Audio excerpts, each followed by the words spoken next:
You are listening to The Briefing, first broadcast on the 14th of October, 2024 on Monocle Radio.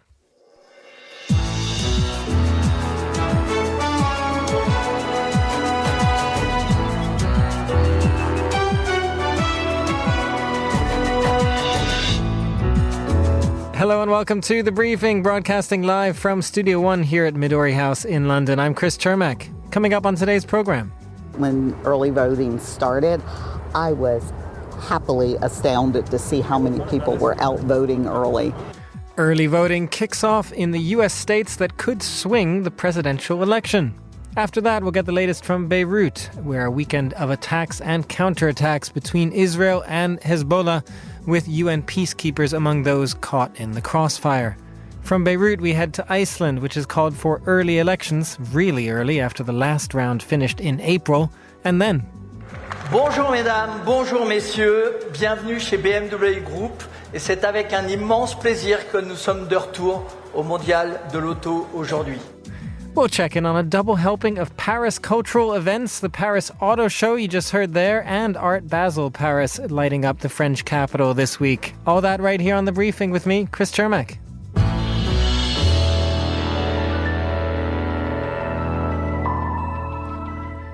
The US presidential election may be just over 3 weeks from now, but really the election has already started. A number of states have expanded early voting this year, including the so-called swing states that this election will hinge on, and where polling between Kamala Harris and Donald Trump is neck and neck. Well, here to read the tea leaves for us is Thomas Gift, Associate Professor of Political Science and Director of the UCL Center on U.S. Politics. Thomas, great to have you back on the show. This early voting is still, I guess, a relatively new phenomenon in the U.S. What do you make of how early voting itself could impact this race? Well, thanks so much for having me. It's great to be with you. Early voting and absentee voting and any voting that occurs not in person has become a fraught political issue. That was true in 2020, and I think it's going to be true again in 2024. One of Donald Trump's arguments is that all of this is kind of illegitimate, that this is a way to rig the election against him. But really, most of the data that we see show that Republicans and Democrats more or less vote in equal measures when it comes to some of this early voting, and that it doesn't have a very clear advantage for Democrats and Republicans. So that doesn't stop Trump from making that claim, but most of the data suggests otherwise. Just to follow up on that, I mean, what do you make of the kind of disagreements over early voting? Especially, I mean, if we look at 2020, it was really also about mail-in ballots. But at this point, it's about any type of early voting. Is that right? Exactly. I mean, Donald Trump is trying to find any sort of way to make the case that the election is illegitimate or rigged in favor of Democrats. And so he has made it a political issue. I think he's made it a political issue in a way that it certainly doesn't have to be, and that it wasn't before the 2020 election. Of course, this is all sort of relatively new. States are figuring out ways to do it efficiently and effectively and to minimize or eliminate voter fraud. And there's all the evidence suggests that they're really very isolated problems, if any. But this has become a political football. Well, so it's become something of a political football. But as you say, it is something that is relatively new, and states are trying to figure this out. One aspect of this that always I find kind of interesting is, we would talk in the past about an October surprise. What can still change in a campaign? Early voting has the potential, at least, to make that a moot point, doesn't it?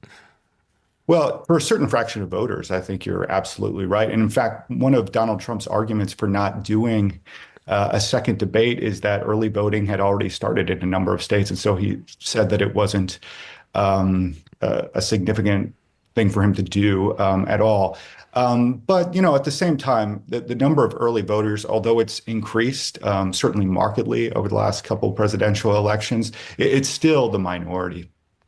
Well, and one other thing that I guess to counter that point as well that I just asked you about is this. It's striking how immovable this race has been. It does feel like no matter what happens, aside from maybe Kamala Harris, an entirely new candidate entering this race, everything else has only moved the polls, barely half a point. Have you been surprised by that? Yeah, I think you're absolutely right. At various points over the last month or two, it seemed like Donald Trump had the momentum, or it seemed like Kamala Harris had the momentum. But at the end of the day, I'm not surprised that we have had relative stability in these polls, and that's because both candidates are known quantities. Donald Trump served for 4 years. Americans know what they're getting from him.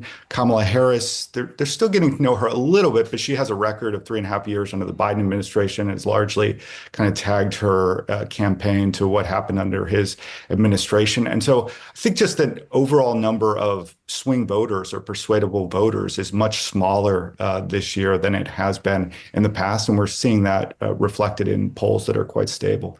And tell us a little more about the swing states in particular where early voting has started. Which ones are you keeping your eye on most? I'm keeping my eye on Pennsylvania generally. Pennsylvania is such an important state. I really don't think that you can overstate its significance. In fact, according to a recent analysis by political statistician Nate Silver, how Pennsylvania swings on November 5th is likely to determine the next leader of the United States. Kamala Harris, she wins the state. Her odds of taking the White House reach 91%. If Trump wins, his odds of taking the White House skyrocket to 96%. Pennsylvania was also a state where Donald Trump was actually successful in some of his litigation last year, or last presidential election in 2020. It was sort of the one state where he had some success about whether ballots would still be counted if they were received after Election Day. So I'm really centered on what happens in Pennsylvania because I think it's going to be a bellwether. Well, just finally then, Thomas, to kind of start with, or go back to where we started, how worried are you then about all of these election challenges? What does that look like for you after November 5th in a state like Pennsylvania, as you were just kind of describing, but also beyond that? Well, it's a great question, and I think it's certainly a concern given what we saw in 2020. Both sides are going to be lawyered up in advance of November 5th with the anticipation that the likelihood of recounts and challenges to the electoral process will exist.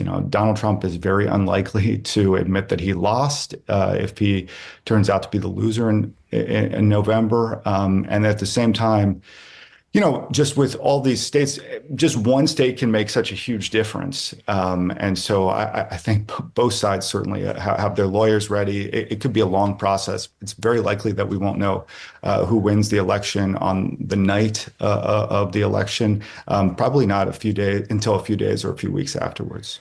3 weeks to go to the election and more to come after that. Thanks very much, Thomas. That was Thomas Gift of the UCL Center on U.S. Politics. And now, here's Laura Kramer with the day's other news headlines. Thanks, Chris. U.S. Vice President Kamala Harris has unveiled new economic policies aimed at boosting support among Black men. The new agenda would provide loans to Black entrepreneurs looking to start a business and create greater access to affordable banking options. The Nobel Prize for Economics has been awarded to a trio studying wealth inequality between nations. The economists' work focuses on how to reduce the income gap between countries, a task the Nobel Committee called one of the greatest challenges of our time. And SpaceX has successfully returned its Starship rocket back to its launch pad for the first time. The landing is a novel engineering feat as the rocket was caught and returned to land using giant mechanical arms.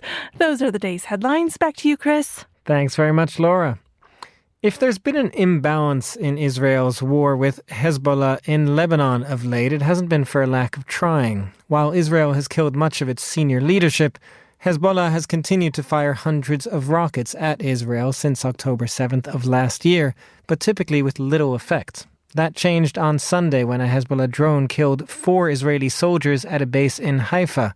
Meanwhile, more than 50 Lebanese people were killed in Israeli strikes on Sunday alone, adding to the more than 1,000 killed since a recent round of hostilities between the two sides began towards the end of last month. Well, joining us now for more from Beirut is David Wood, senior analyst for Lebanon at the International Crisis Group. David, good to have you back on the show. We have been waiting and talked, I think, on this show about this sort of waiting for a more aggressive response from Hezbollah to everything that's been happening. What did you make of this drone attack? Is it a sign that, there is a new phase in this coming, or did they just kind of get lucky?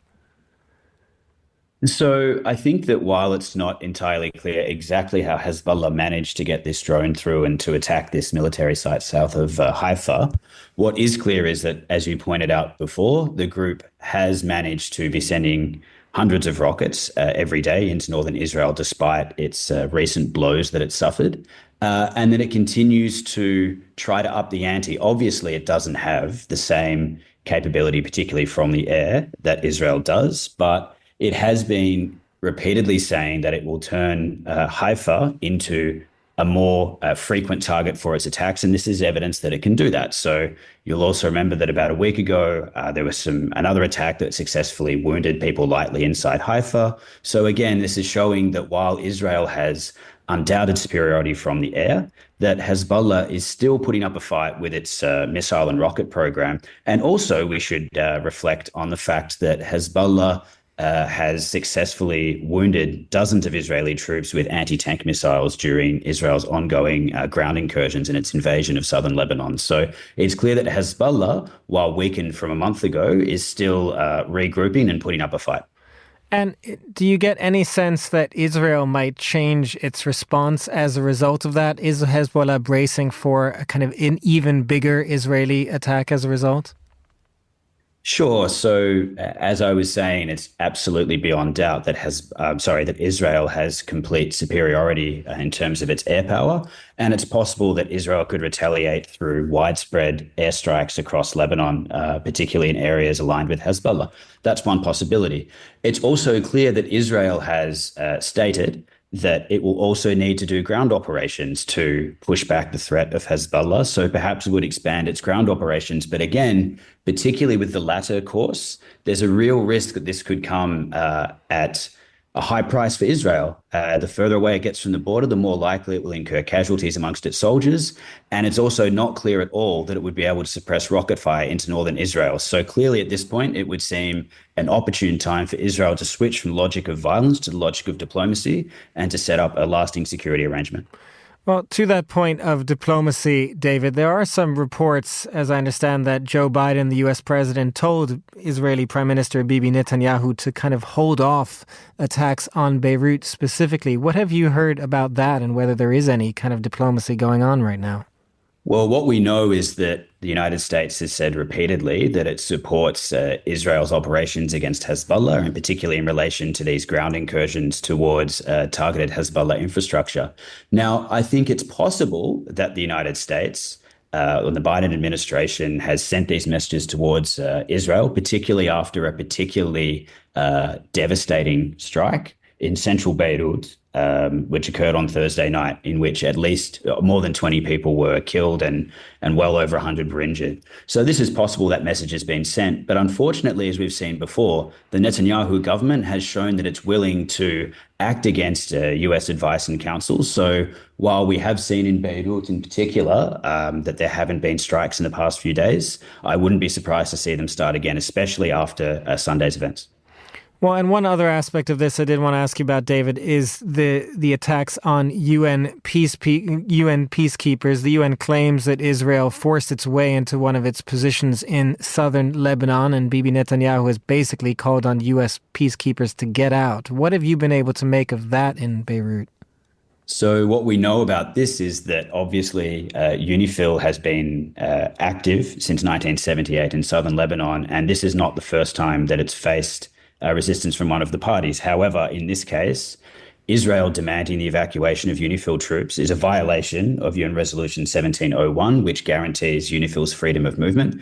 And also placing peacekeepers in danger is a violation of international humanitarian law. But there's another angle for Israel to consider here, which is that even though relations between the UN and Israel recently have reached rock bottom over issues like Gaza and increasingly Lebanon, there are also 49 different troop contributing countries who provide peacekeepers to fill UNIFIL's ranks. Now, In 2006, you might remember that there was a spat between China and Israel, owing to the death of a Chinese peacekeeper in that particular war, where China held Israel to account for that. So while Israel should obviously comply with UN Resolution 1701 and allow UNIFIL to continue carrying out its mission, there could be other diplomatic consequences in terms of Israel's bilateral relations with other nations that it really values having those relations with. Just finally, David, on that though, what is your sense of what UN peacekeepers have been doing? It does feel like both UN peacekeepers and the Lebanese army, for that matter, have been on the sidelines of all of this. Have they been playing any sort of role?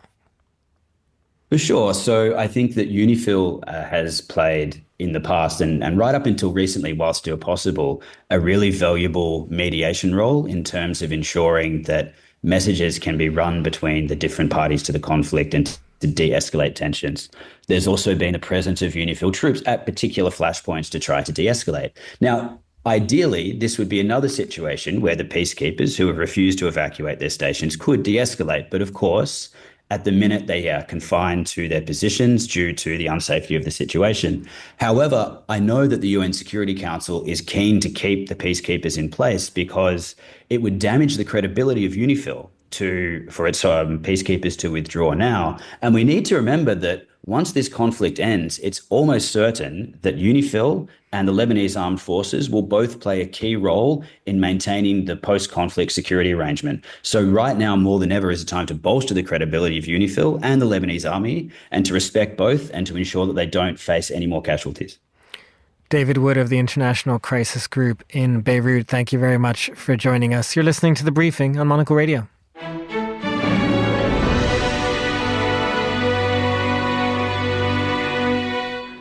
You are back with The Briefing. To Iceland now, which will unexpectedly join this year of global elections. The government has been dissolved and elections called just about 6 months after a new prime minister was installed. With that, Iceland also joins the list of somewhat dysfunctional European governments, struggling to interpret voters' will and cobble together a coalition between parties that disagree on fundamental issues of government. Well, Bruno Kaufmann is a journalist and the Swiss broadcasting company's global democracy correspondent. Bruno joins us now. Bruno, this feels like Europe writ small, if I can put it that way. What happened in Iceland? Why the quick collapse? Yes, Iceland offers really an insight on what the nature provides. It's volcano time, this time in politics. Yesterday, the Prime Minister, Bjarni Benediktsson, he invited his colleagues from the other parties in the coalition to a nice lunch where they discussed about the future of the government, and they left. And a few hours later, he just announced that there will be no more coalition. There will be new elections, and he will leave his office. So it's really like that the Prime Minister thinks that there's no way forward for this coalition. He wants to have new elections, and obviously he hopes maybe to profit from a snap election. Do we have any sense of more exactly what the disagreements are about? We've kind of gotten a sense that they are about foreign policy and particularly asylum rules. What does that mean in Iceland?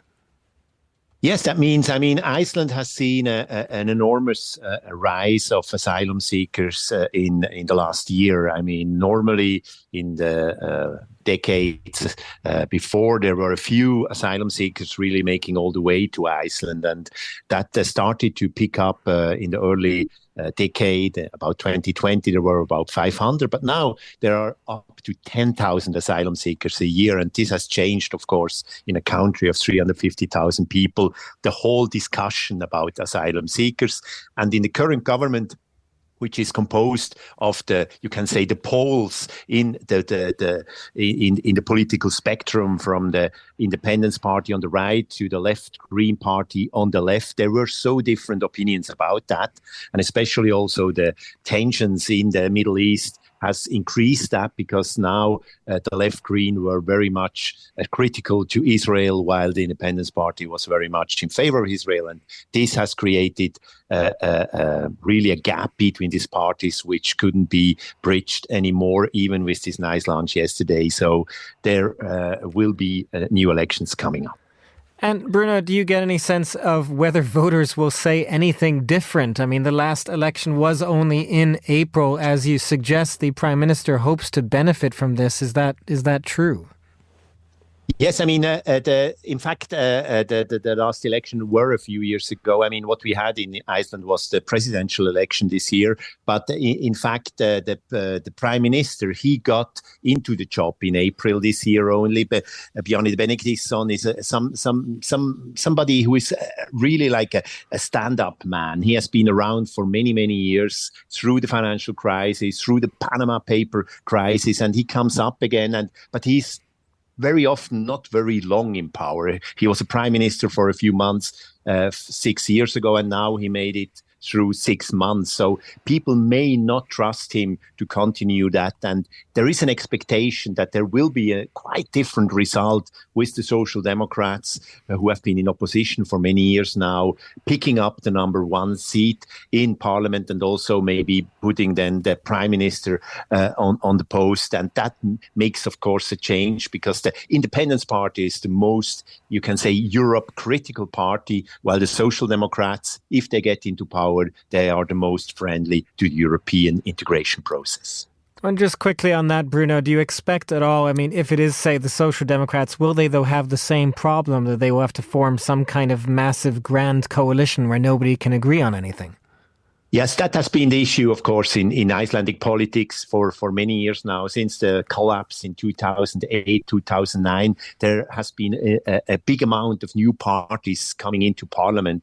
This small parliament of 63 people have about 8 or 9 parties, and now also there is the tendency that the Independence Party is splitting up, and we have the Pirate Party, and we have other small parties. So even the Social Democrat will have a big challenge in creating a coalition. But after all these years of this grand coalition from the left to the right, it's probably maybe to be expected that the people in Iceland will vote more for a centrist government, and that may be of benefit for Iceland, also because it has a economic a big time, but at the same time also an inflation which is very high, and this creates also a lot of stress to the people. So people may opt for a more calm, for a more stable government in the years to come. Bruno Kaufmann, Global Democracy Correspondent for Swiss Broadcasting Company. Thank you for joining us. You're listening to The Briefing on Monocle Radio.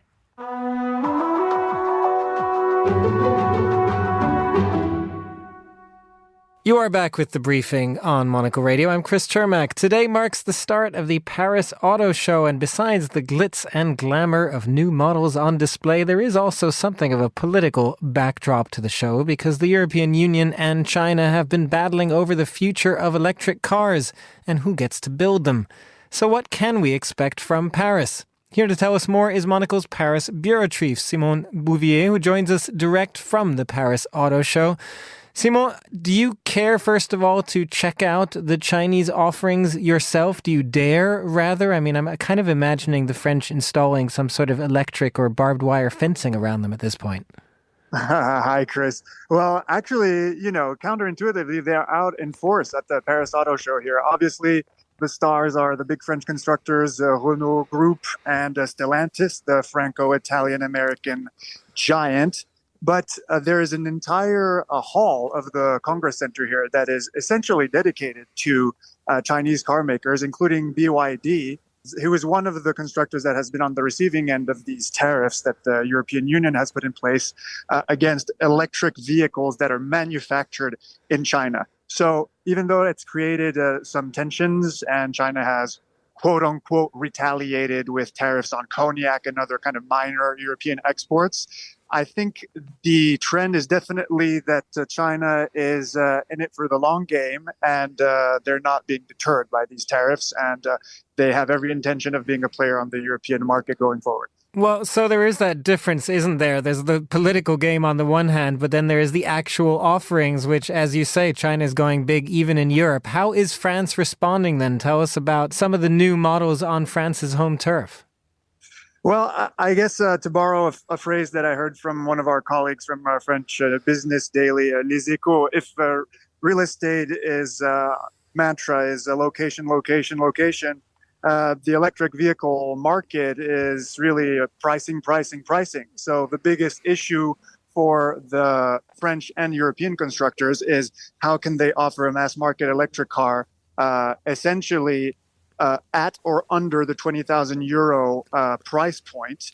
And that's what these tariffs from the European Union are all about, because China is able to manufacture vehicles that are very good and that have been selling quite well on the European continent. They're kind of getting ahead of China conquering the European market, giving some breathing room to the European constructors. So on the Renault stand, we've got the new Renault 4, which has won a Monocle Design Award recently. It's going to go to market at the end of the year. But that's still a little bit above this 20,000 euro magic price point. So Citroën, one of the many brands of the Stellantis group that is also French, is going to go there with their latest offering. But it's still for the future to tell us whether the European car makers will be able to adapt to this new market. So, Simon, electric vehicles is one thing, but you are looking at some other types of vehicles out there as well. I understand you're also going to be interviewing the CEO of a French sports car brand. That's correct. Yes. So one of the brands of the Renault Group is Alpine, which I think most people will know through Formula One. There is a Formula One team that carries the name of this historic French sports car brand that was bought by Renault in the 70s and then was dormant for a number of years and was revived about 7 years ago. And it's been doing very well. Its only car on sale today is the Alpine A110, which is a two-seater lightweight sports car. But it's the best-selling sports car in Europe.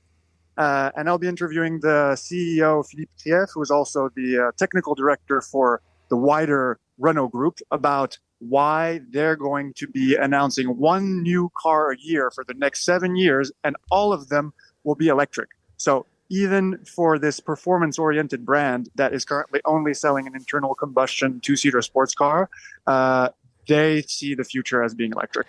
It is interesting how much of the name of the game at the moment is electric cars, Simon. But one other thing before you go, I do understand there's also a pop culture exhibit. Tell us more about that as well. There is a Batmobile in Paris too. Absolutely. Not very many electric vehicles in that exhibit. My personal favorites, the Ferrari Daytona and the Ferrari Testarossa from Miami Vice, among others. For 80s fans, there's also the DeLorean DMC from Back to the Future, among others. A Batmobile, they look strangely similar to some of the concept cars that are on offer from mainstream manufacturers who want to showcase their design and performance prowess, these kind of one-off models that they roll out at these shows. It's kind of interesting to see the crossover between how cinema imagined the wildest cars looking and where we're at today with the vehicles that you might see on the road one day looking just like them. That's absolutely. It begins in pop culture, ends up on our roads. Simon, thank you very much for joining us. That was Monocle's Paris Bureau Chief, Simon Bouvier. This is The Briefing.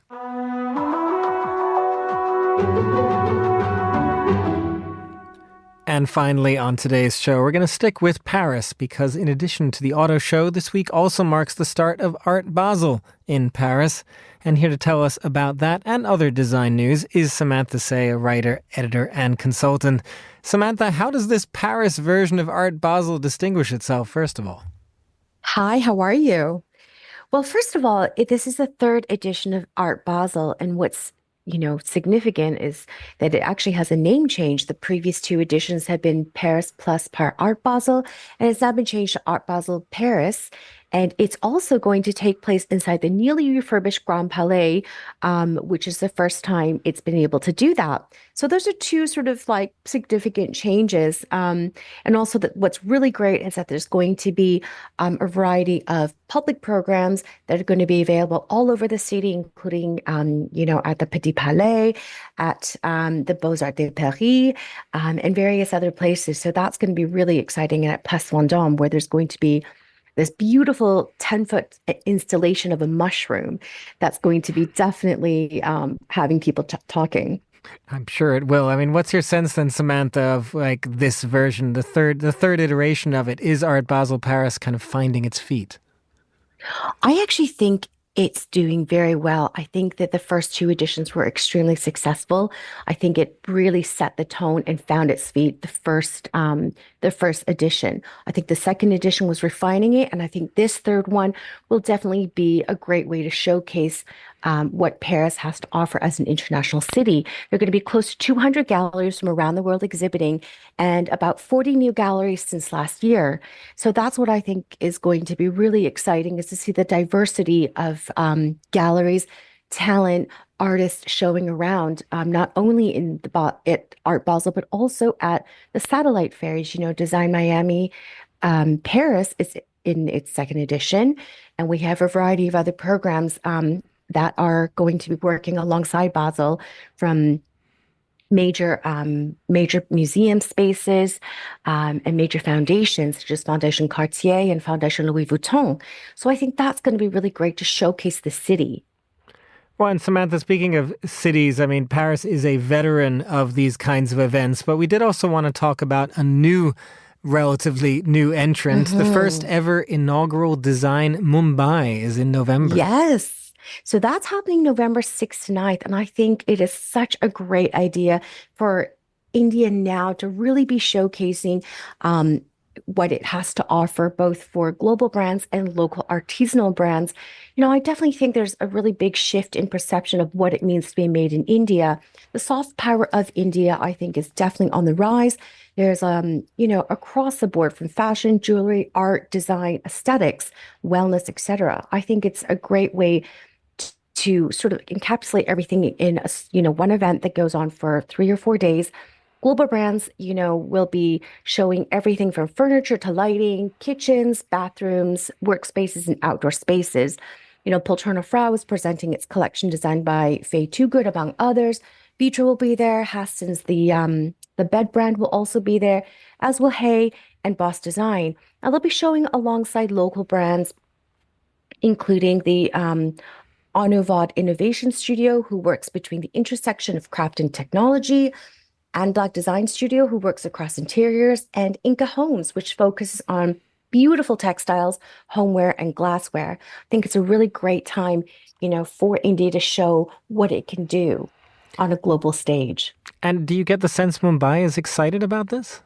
Very. I get the sense that Mumbai is fully involved and excited, and I'm hoping that the whole city will eventually get involved the way that a lot of design fairs, for example, in like Miami and Paris and London, this is its first showcase, so I think there's going to be a lot of excitement around it. Well, and finally, before we let you go, Samantha, there is a new Andres Reisinger exhibition in Amsterdam. What caught your eye with this one? So this one is called the Dreams Exhibition, and it opened last week, but it has been so popular. What's really great about Andreas Reisinger's exhibition is how interactive it is. There are 4 rooms, one's actually called, the first one that you walk in is called A Dream, which is, of course, part of the name of the exhibition. And, he's kind of using a surrealist approach, using digital media, and he's looking at sort of the inner psyche and sort of, like an unfiltered, dreamlike state that people are in often, with creativity and inviting the audience to really reimagine reality and giving new perspectives. There's also, definitely a second floor of, there are films, there are these beautiful pink installations for people to sort of interact around and sort of like challenge our perception of art and creativity and what design really is. So I think because he's spread it across so many mediums, including film, and, physical like installations and digital art, I think it's a really great way to look at how design can, really stretch across the different mediums. If you want to throw yourself into a dreamlike state, do head to Amsterdam. Samantha, thank you very much for joining us. That was Samantha Tsay, writer and editor and consultant. And that's all the time we have for this edition of The Briefing. It was produced by Anita Riota. Our researcher was Sana Jumani, and our studio manager was Mariella Bevan. The Briefing is back tomorrow at the same time. I'm Chris Chermak. Goodbye, and thanks for listening.